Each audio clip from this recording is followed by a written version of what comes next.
सोहन नगर रावी नदी के मोड़ पर बसा पुराना कस्बा था।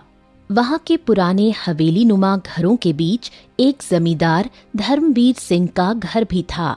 वो अपनी पत्नी राधा और 2 बेटियों, बड़ी बेटी विमला जिसकी उम्र 22 साल और छोटी बेटी बेला जिसकी उम्र 18 साल थी, उनके साथ खुशी खुशी जीवन व्यतीत कर रहा था।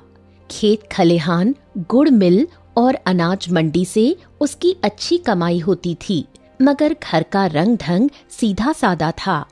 राधा ने दिखावे को कभी बढ़ावा नहीं दिया। फसल के मौसम के बाद जमींदार ने विमला को पास बैठा कर कहा, बेटी, तुम्हारे लिए एक अच्छा रिश्ता आया है। पास के गांव के कपड़ा व्यापारी श्री हरि मल्होत्रा का बेटा श्याम। बड़ा घर, बहुत सारी जमीन, सब सुविधा है उसके पास। क्या कहती हो? तुम बोलो तो तुम्हारा रिश्ता तय कर दूं।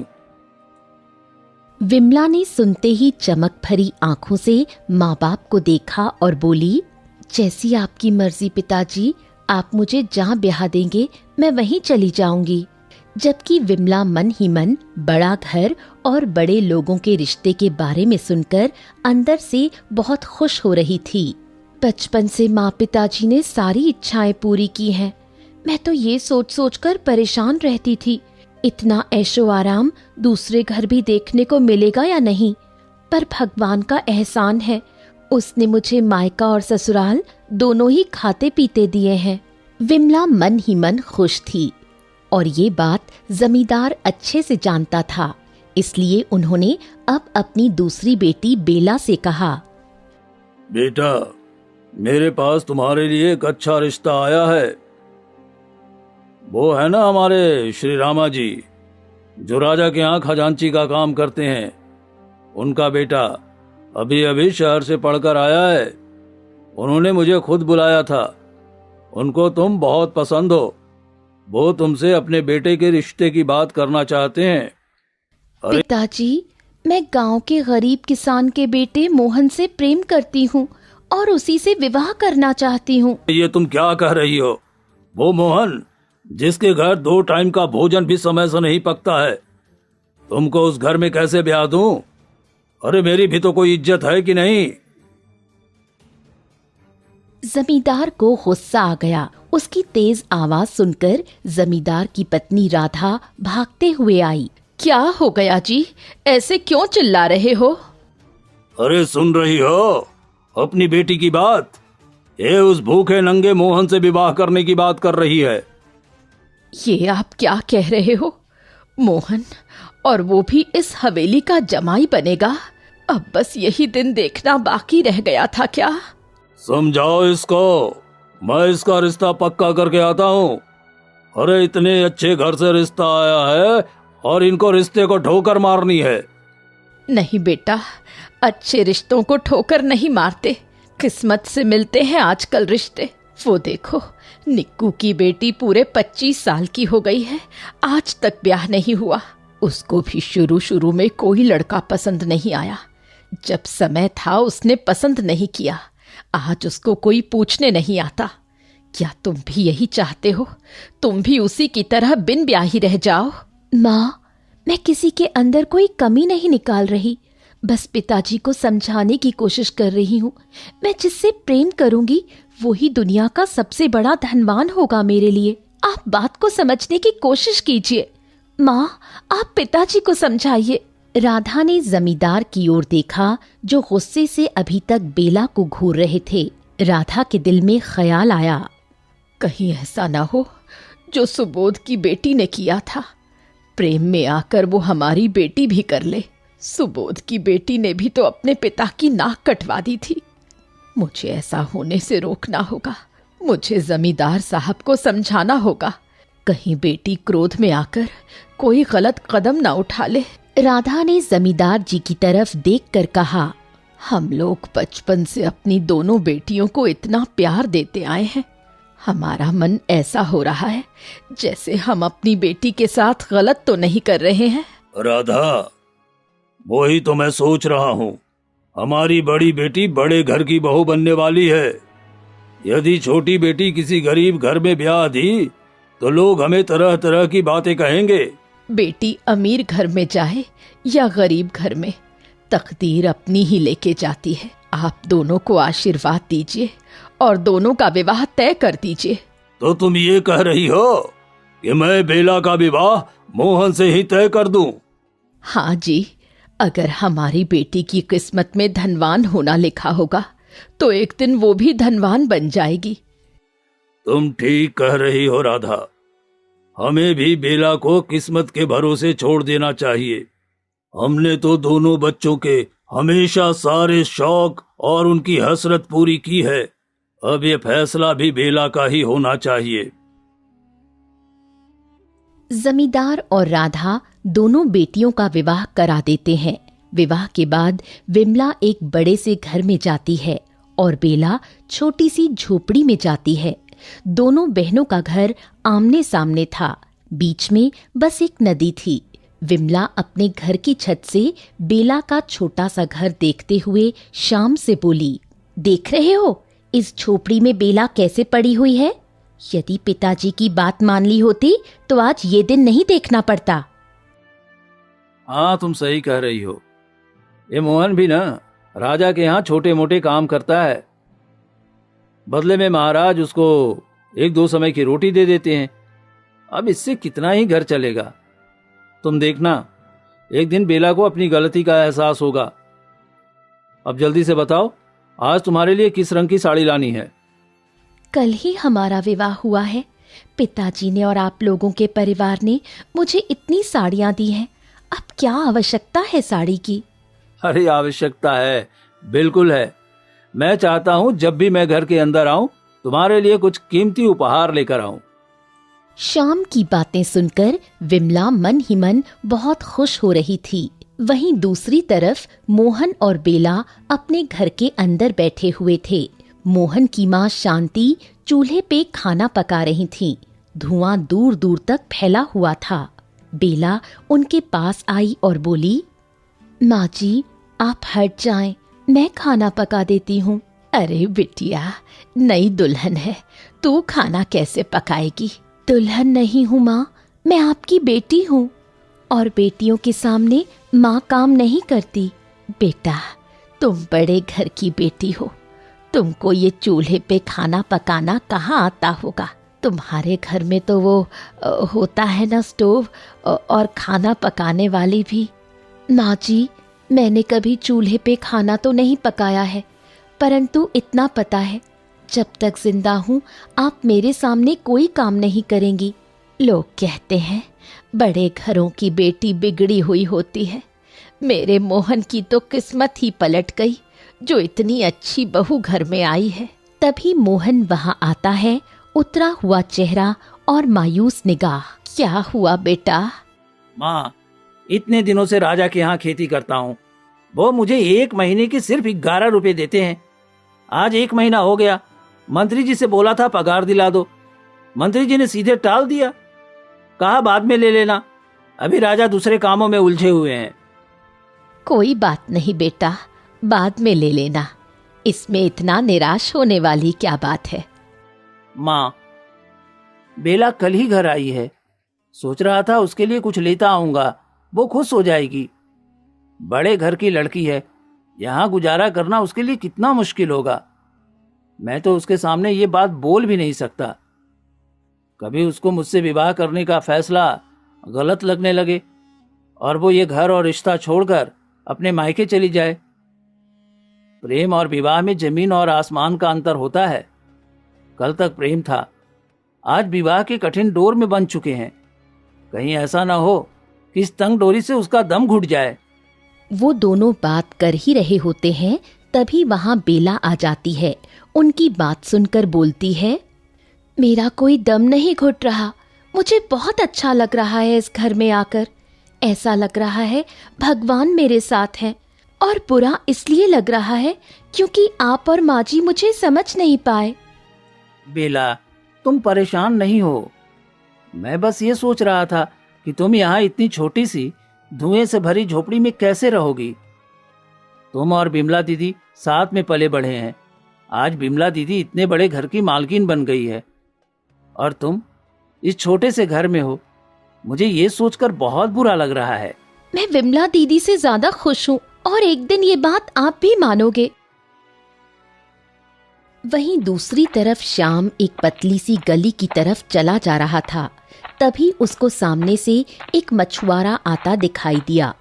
उसकी आंखों में आंसू थे। श्याम को देखते ही बोला, बेटा श्याम, तुम हमेशा मुझसे मछली खरीदते आए हो ना? हाँ, खरीदता तो हूँ, पर हुआ क्या है? जिस तालाब में मैं जाल डालता हूँ उसी तालाब में कल से दूसरा मछुआरा आने लगा है। उसका कहना है कि वो राजा का खास आदमी है। अब से तालाब की सारी मछलियां वो ही ले जाएगा। यदि उसने मुझे मछली नहीं पकड़ने दी तो मेरे छोटे छोटे बच्चे क्या खाएंगे? वो तो भूख से मर जाएंगे। मुझे तो मछली पकड़ने के सिवा कोई दूसरा काम आता भी नहीं है। अरे काका, आप फिक्र क्यों करते हो मेरे होते हुए? चलो मेरे साथ चलो, मैं देखता हूँ कौन तुमको मछली पकड़ने से रोकता है। श्याम मछुआरे के साथ साथ चलने लगता है। कुछ ही देर में वो तालाब के किनारे आ जाते हैं, जहाँ पहले से ही एक आदमी जिसका नाम रतन था बैठा हुआ था। श्याम रतन के सामने आकर कहता है, तुमने इसकी मछलियों पे कब्जा क्यों किया हुआ है? अरे वो गरीब आदमी है, उसके बच्चे भूख से मर जाएंगे। बात तो आपकी ठीक है साहब, पर यह तालाब तो मैं अब इस मछुआरे को नहीं दूंगा।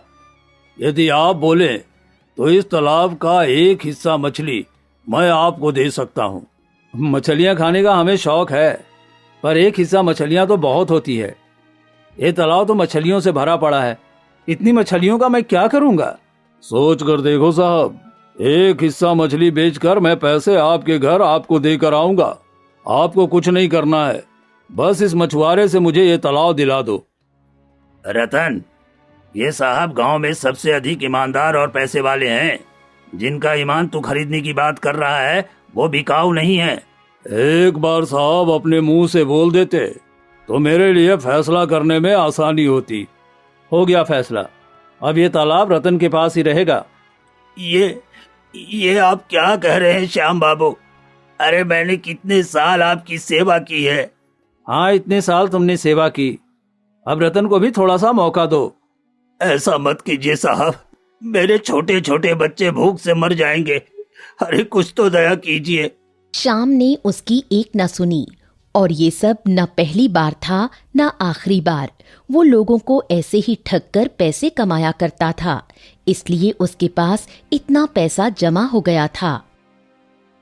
वहीं दूसरी तरफ मोहन रात होने के बाद अपने घर लौट रहा था। थकान से उसकी हालत खराब थी। वो जैसे ही शाम के घर के पास पहुंचा, उसके कानों में किसी के रोने की आवाज पड़ी। अरे ये किसके रोने की आवाज है? ये तो बिमला दीदी का घर है ना? कहीं दीदी किसी मुसीबत में तो नहीं? मोहन आगे बढ़ता गया। वो जैसे जैसे आगे बढ़ रहा था, रोने की आवाज उतनी तेज हो रही थी। मोहन ने सामने जो देखा, उसको देखकर उसके मुंह से निकला, अरे ये औरत इतनी रात को यहाँ क्या कर रही है? और ये है कौन? मुझे इस औरत से बात करनी होगी। मोहन आगे बढ़ा और औरत से बोला, काकी, क्या हुआ आपको? आप इतनी रात को यहाँ क्या कर रही हैं? और इतना ज्यादा रो क्यों रही हो आप? क्या बताऊं बेटा, श्याम जी को कब से हवेली के बाहर बुला रही हूँ, वो है कि निकल ही नहीं रहे। आपको श्याम जी से काम है? रुको, मैं उनको बुला देता हूँ। बेटा, वो बाहर नहीं आएंगे। क्यों काकी? कल मेरी बेटी का विवाह है। मैंने अपनी बेटी के लिए कुछ जेवर बनवाकर श्याम जी की हवेली में रख दिए थे। ये सोचकर मैं गांव की छोटी सी झोपड़ी में रहती हूँ, चोरी हो गए तो क्या करूंगी? अब श्याम बाबू का शाम से दरवाजा पीट रही हूँ, वो दरवाजा ही नहीं खोलते। काकी, हो सकता है श्याम बाबू घर पे ना हो, वरना ऐसा नहीं हो सकता कि आपके जेवर वो रख लेंगे।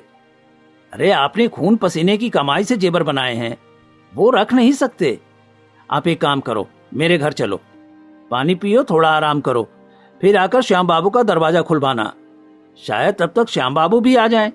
बेटे, श्याम घर ही में है, मैंने खुद उसको घर के अंदर जाते हुए देखा है। मोहन सोच में पड़ गया। जब श्याम अंदर है तो वो दरवाजा क्यों नहीं खोल रहा? अब उसको भी सच जानना था। उसने जोर से आवाज लगाई। श्याम बाबू, ओ श्याम बाबू, जरा दरवाजा खोलो, हवेली के बाहर आपसे मिलने कोई आया है। श्याम के कानों में मोहन की आवाज पड़ी तो वो विमला से बोला, मेरी हवेली की चौखट पे तुम्हारा गरीब जीजा क्या कर रहा है? कहीं आज फिर से तो उसके घर में आटा खत्म नहीं हो गया जो मुंह उठाकर यहाँ चला आया? सच बोलूं तो मुझे ये गरीब लोग कुछ ज्यादा पसंद नहीं है। घर में जरा सी तंगी हुई नहीं कि कटोरा उठाया और अमीर रिश्तेदारों के घर चल देते हैं मांगने। अरे भाई, अमीर लोग तो दिन रात मेहनत करते हैं तब जाके यहाँ तक पहुँचते हैं। तुम गरीब लोगों की तरह नहीं जो बस घरों में पड़े रहते हैं, काम के न काज के, दुश्मन अनाज के। उसकी बातें सुनकर विमला को थोड़ा अजीब तो लगा, क्योंकि वो उसकी बहन का पति था, पर उसको भी गरीब लोगों से कोई खास लगाव नहीं था। मोहन, आपको तो क्या, घर में किसी को पसंद नहीं है। पिताजी ने तो बेला को बहुत डांटा भी था और माँ ने भी बहुत समझाया था बेला को, पर वो नादान है, कुछ समझी नहीं और इस भूखे नंगे के घर आकर बैठ गई। इन लोगों ने शादी में बेला को एक साड़ी तक नहीं दी। मुझे तो ये समझ नहीं आ रहा बेला उस झोपड़ी में कैसे रह रही है। किसी अमीर के घर में उसने शादी की होती तो आज वो हमारी चौखट पे नहीं आता। मुझे तो ये सोच सोच कर चिंता हो रही है। हम दोनों बहनों का घर नदी के किनारे ही है, अब इन लोगों का आना जाना लगा ही रहेगा। चलो तुम यहीं रुको, मैं उस भिखारी को मना करके आता हूँ। अरे एक बार देने से कमी तो नहीं आएगी हमारी हवेली में, मगर चिंता इस बात की है कि उसको आदत बन जाएगी जो हमारे लिए बहुत हानिकारक होगा। आप मना कर दीजिए, तब तक मैं आपके लिए पकौड़े बनाकर लाती हूँ। शाम घर से बाहर निकला तो मोहन के साथ बूढ़ी काकी को देखकर चौंक गया। उसने मन में सोचा, अरे मैंने तो सोचा था ये बूढ़ी औरत अब तक जा चुकी होगी, परंतु ये तो अभी भी यहीं खड़ी हुई है। अब मैं क्या करूं? इस मोहन को यदि सच्चाई का पता लग गया ना तो ये जमींदार जी को मेरी सच्चाई बता देगा और जमींदार के नजरों में मैं हमेशा के लिए गिर जाऊंगा। जमींदार जी बहुत ही नेक आदमी हैं। शाम को सोच में गुम देख मोहन ने कहा, अरे क्या हुआ श्याम बाबू, हवेली का दरवाजा क्यों नहीं खोल रहे थे? वो क्या है ना कि मैं नहा रहा था। अब नई नवेली दुल्हन है घर में, अब वो तो हवेली का दरवाजा नहीं खोल सकती ना। आप नहा रहे थे, पर आपके बाल तो मुझे सूखे सूखे लग रहे हैं। वो मैं नहाने जा ही रहा था, गया नहीं था। अब नई नई पत्नी है तो उससे बात करने में देरी तो हो ही जाती है। तुम्हारी तरह तो नहीं है ना कि सुबह होते ही काम पे निकल गए और अब रात हो गई तब लौट रहे हैं। मोहन समझ चुका था वो शाम को नीचा दिखाने की कोशिश कर रहा है। उसने मन में सोचा, इससे पहले कि यह मुझे खरी खोटी सुनाए, मुझे काकी के जेवर के बारे में बात करनी चाहिए। मोहन ने बड़ी ही मजबूत आवाज में कहा, श्याम बाबू, काकी कह रही थी कि इन्होंने अपनी बेटी के विवाह के लिए जो जेवर बनवाया था वो आपकी तिजोरी में रखा है। अरे नहीं, नहीं तो ऐसा कुछ भी नहीं है। फिर शाम बूढ़ी औरत से बोला, क्यों रे बुढ़िया, तूने मुझे अपना जेवर कब दिया रखने के लिए? श्याम बाबू, उस दिन जब मेघा के घर में चोरी हुई थी तब आप ही वहां हमारे घर आए थे और कहा था आगे से किसी का जेवर चोरी नहीं होगा, इसलिए मैं अपना जेवर आपकी हवेली की तिजोरी में रख दूं। और कल जब मेरी बेटी का विवाह है, मैं जेवर लेने आई हूँ तो आपने मुझे ही झूठा बना दिया। मुझे लगता है ये कोई पागल औरत है। भला कोई अपना जेवर दूसरे की तिजोरी में रखता है क्या? भगवान के कहर से डर श्याम बाबू, तू एक माँ की हाय ले रहा है। इससे पहले कि तुमको धक्के मार के इस हवेली से बाहर फेंक दूं, चली जाओ यहाँ से। अरे भीख मांगने आई हो तो बोलो ना। श्याम बाबू अपनी दौलत तुम पर लुटा देगा, पर झूठा इल्जाम लगाया तो अंजाम भयानक होगा, समझी? इतना बोलकर श्याम ने हवेली का दरवाजा बंद कर लिया। बूढ़ी औरत वहीं खड़ी रोती रही। मोहन उसको देखकर बहुत दुखी हो रहा था, परंतु वो कुछ नहीं कर सकता था। न जाने क्या था उस बूढ़ी औरत के आंसुओं में जिसमें मोहन को सच्चाई नजर आ रही थी। उसने बूढ़ी औरत से कहा, काकी आप परेशान मत होइए और घर जाइए। जो होना था हो गया, उसको बदल नहीं सकते। बेटा, कल मेरी बेटी की बारात आएगी। अगर मैंने शादी में गहने नहीं दिए तो कहीं बारात वापस ना चली जाए। बेटी से डर नहीं लगता, बेटी के भाग्य से लगता है। अगर बेटी की बारात वापस चली गई तो मैं मर ही जाऊंगी। विवाह जेवर पर ही तय हुआ है। वो दोनों बात कर ही रहे थे, तभी उनके कानों में बेला की आवाज पड़ी। बारात वापस नहीं जाएगी काकी, और रही बात गहनों की तो वो भी आपको मिल जाएंगे। बेला की आवाज सुनकर मोहन और बुढ़िया ने सामने देखा जहाँ बेला खड़ी हुई थी। बेला, तुम यहाँ क्या कर रही हो? मैं आपको देखने घर से निकली थी तो आप यहीं मिल गए। माफ करना, मैंने आपकी और काकी की बातें सुन ली। मोहन घबरा गया। वो मन में सोचने लगा, कहीं बेला को श्याम की सच्चाई का पता तो नहीं लग गया ना? ऐसा हुआ तो वो टूट जाएगी। उसकी बहन का पति कितना घटिया काम करता है। फिर मोहन ने बेला से पूछा, कौन सी बात सुनी तुमने हमारी? यही कि काकी की बेटी का विवाह जेवर पे तय हुआ है। अगर जेवर नहीं दिए गए तो विवाह टूट भी सकता है। यही ना? वैसे तुम इतना घबराए हुए क्यों हो? कोई और बात भी थी क्या जिसका मुझे नहीं पता? बेटा, वो अभी बुढ़िया इतना बोली ही थी कि मोहन बीच में बोल पड़ा। हाँ, यही बात कर रहे थे हम दोनों। बुढ़िया ने मोहन की तरफ देखा परंतु कुछ बोली नहीं। बेला ने अपने गहने उतारे और बुढ़िया को देते हुए बोली, ये रख लीजिए काकी, ये आपकी बेटी के विवाह में काम आएंगे। ये तुम क्या कह रही हो बेटा? ये मैं नहीं ले सकती। हाँ बेला, तुम ऐसा नहीं कर सकती। आखिर ये सब तुम्हारे पिताजी ने तुम्हें कितने प्यार से दिए थे। तुम ऐसे ही किसी को भी ये नहीं दे सकती। अब तक मुझे इनकी जरूरत थी, इसलिए मेरे पास थे। अब मुझसे ज्यादा जरूरत इन गहनों की काकी को है। और रही पिताजी की बात, तो जब उनको पता लगेगा ना इन गहनों ने किसी का विवाह टूटने से बचाया है तो वो और भी ज्यादा खुश होंगे। मोहन कुछ नहीं बोला और बस बेला की तरफ देखता रहा। बुढ़िया के लाख मना करने के बाद भी बेला ने एक अनजान औरत को अपने गहने दे दिए। ये मोहन के लिए कोई छोटी बात नहीं थी। मोहन को सोच में गुम देख बेला ने कहा, अब जल्दी से घर के अंदर आओ, माँ जी प्रतीक्षा कर रही हैं। चलो। दोनों घर के अंदर जाते हैं। अगले दिन सुबह सुबह बेला चूल्हे पे खाना पका रही थी, तभी विमला वहाँ आती है। बेला विमला को वहाँ देखकर बहुत खुश होती है। अरे वाह दीदी, आज आप सुबह सुबह यहाँ? मेरा तो दिन ही बन गया। आपको पता है दीदी, मैं आपको बहुत याद करती हूँ। अभी तेरी शादी को 4 दिन नहीं हुए और तुमने चूल्हा चौका संभाल लिया। हालत देख अपनी, बिल्कुल ऐसी लग रही है जैसे कई घरों का काम करके आई है। चेहरे का रंग देख, धुएं में काम कर करके तूने अपनी हालत बिगाड़ ली।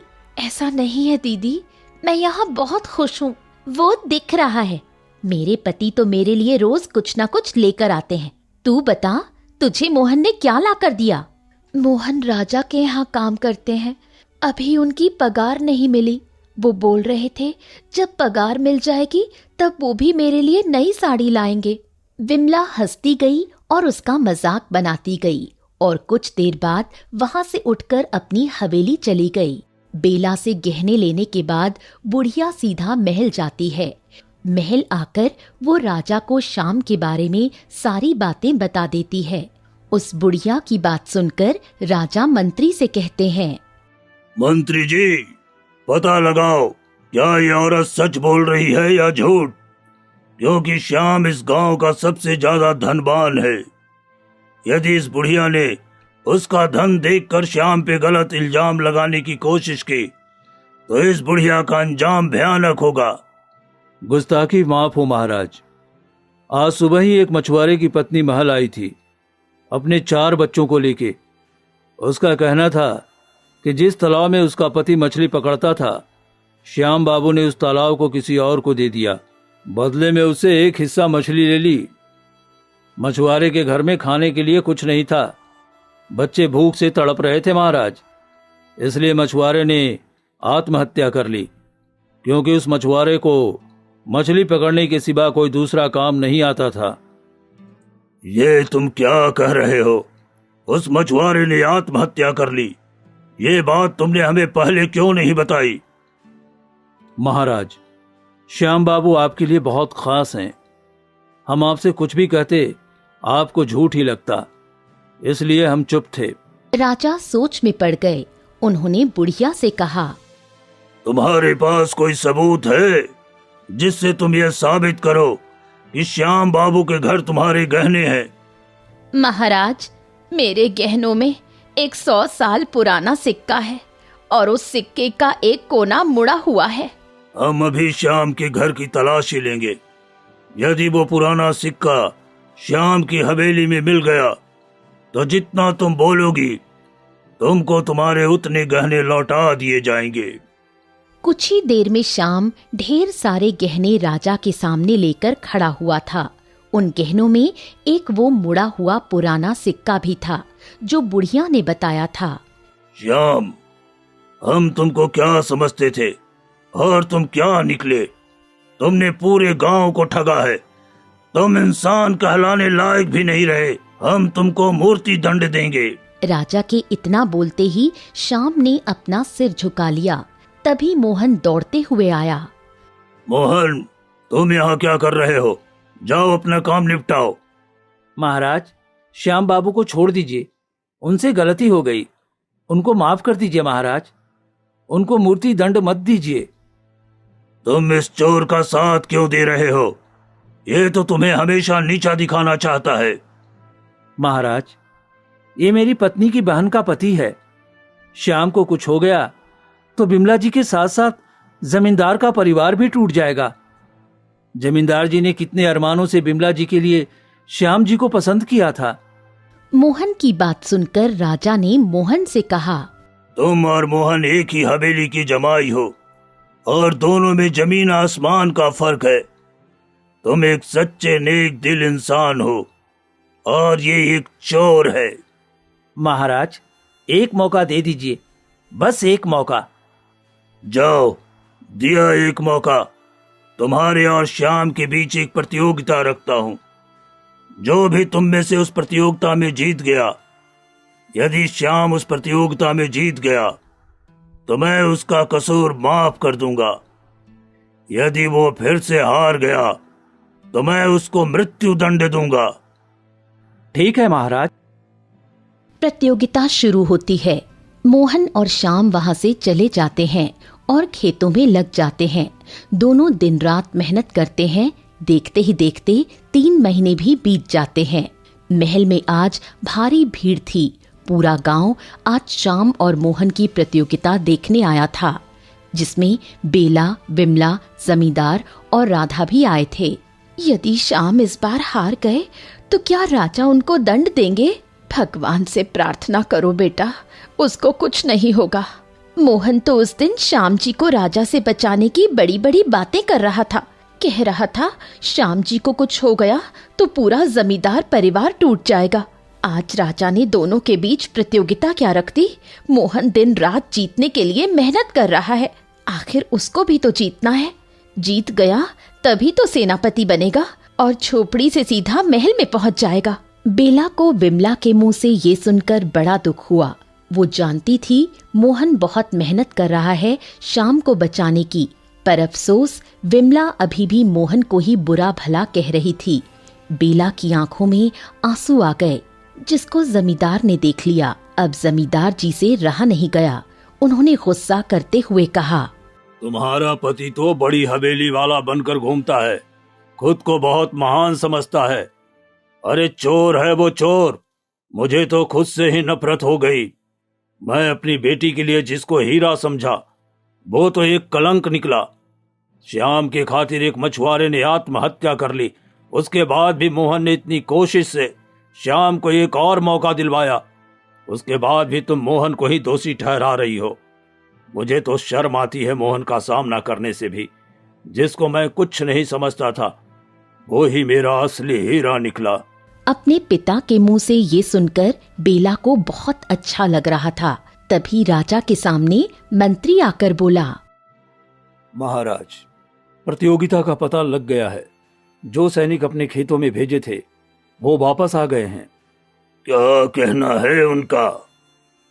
महाराज, सबसे ज्यादा अनाज जिसके खेतों में उगा है वो श्याम है। बधाई हो श्याम तुमको, मैंने जीवन दान दे दिया, परंतु भूलना नहीं, यह जिंदगी तुमको सिर्फ और सिर्फ मोहन के कारण मिली है। क्या मैं पूछ सकता हूँ, श्याम ऐशो आराम से पलने वाला आदमी खेतों में सबसे ज्यादा अनाज कैसे उगा सकता है? अनाज तो ज्यादा मोहन के खेतों में भी मिला था, परंतु जब कल रात श्याम और सारे गांव वाले सो रहे थे, तब मोहन चुपके से निकलकर खेतों में गया और उसने अपना आधा अनाज श्याम के खेतों में डाल दिया, जिससे उसको जीवन दान मिल सके। महाराज, आपको ये सब कैसे पता चला? हम यहाँ के राजा हैं, हमको उसी दिन पता लग गया था तुम कुछ न कुछ जरूर करोगे। जिस दिन तुम श्याम के लिए हमारे सामने अड़ गए थे, और इसीलिए हमने तुम पे नजर रखी और कल रात अपनी आंखों से तुमको अनाज डालते भी देख लिया। तो क्या अब मुझे मृत्यु दंड देंगे महाराज? मोहन ने इतनी मेहनत इसलिए की क्योंकि तुमको वो बचाना चाहता था, और हम मोहन की मेहनत देखकर बहुत खुश हैं। इसी खुशी में हम तुमको जीवन दान देते हैं और मोहन को इस महल का सेनापति घोषित करते हैं। आज से मोहन और उसका परिवार महल में ही रहेंगे। महल को मोहन जैसे युवक की खास जरूरत है। ये सब सुनकर सब बहुत खुश हुए। विमला ने बेला से कहा, मैं मोहन को कितना गलत समझ रही थी, और मोहन ने कितना सब किया हमारे लिए। मैं तुमको कितने ताने मारती थी। मैं ये तो नहीं कह सकती कि तुम मुझे माफ कर दो, क्योंकि मैं तुम्हारी माफी के लायक नहीं। कैसी बातें कर रही हो दीदी? बड़े कभी छोटे से माफी नहीं मांगते, और मोहन ने वही किया जो उनका फर्ज था। तभी श्याम ने मोहन से कहा, भाई मुझे माफ कर दे, मैंने तेरे साथ बहुत गलत किया, बहुत बुरा भला बोला तुझे। जो हुआ उसको जाने दो, आगे जिंदगी पुकार रही है, उसका स्वागत करो। चलो बिमला दीदी से मिल लो।